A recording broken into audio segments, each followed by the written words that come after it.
YouTube சொந்தங்களுக்கு வணக்கம். எங்களுடைய வாழ்க்கை எங்கள் கைகளிலே தான் உள்ளது. உள்ளுவது எல்லாம் உயர்வுள்ளல் என்று கூறியுள்ளார் தெய்வப்புலவர் திருவள்ளுவர். நாம் எப்போதும் மேலான எண்ணங்களையே எண்ண வேண்டும். நடிகர் சிவாஜி கணேசனை எடுத்துக்கொண்டால் அவருடைய பெரும்பாலான திரைப்படங்கள் சோகம், நோய், துன்பம் என்பவற்றை உள்ளடக்கியதாகவும் துரோகம் சார்ந்ததாகவுமே இருக்கின்றது. இவ்வாறு நடிப்பில் கூட துன்பமாக நடித்தவர் வாழ்க்கையில் நோய்வாய்ப்பட்டு துன்பப்பட்டு இறந்துவிட்டார். எம்ஜிஆரை எடுத்துக்கொள்வீர்களாக இருந்தால் மகிழ்ச்சியாக குதூகலமான படங்களையே எப்போதும் நடித்து கொண்டிருப்பார். அதோ அந்த பறவை போல வாழ வேண்டும் என்று உல்லாசமாக படத்தை நடித்தார். நான் ஆணையிட்டால் அது நடந்துவிட்டால் இங்கு ஏழைகள் வேதனை படமாட்டார் என்று பாடினார்.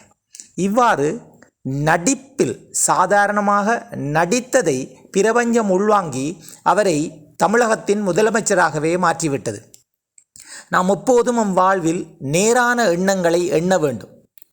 ஒவ்வொருவருடைய வாழ்க்கையும் எம்முடைய கையிலே தான் உள்ளது. எண்ணம் போல் வாழ்க்கை. இன்றிலிருந்து நாம் அனைவரும் சோகப் பாடல்களை கேட்பதோ, துன்பப்படுபவர்களோடு சேர்ந்து துன்பப்படாது அவர்களை துன்பத்திலிருந்து வெளியில் கொண்டு வர வேண்டும்.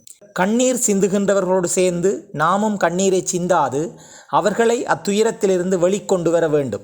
எப்போதும் மேம்பட்ட எண்ணங்களை தேர்ந்தெடுப்போம். நன்றி, வணக்கம்.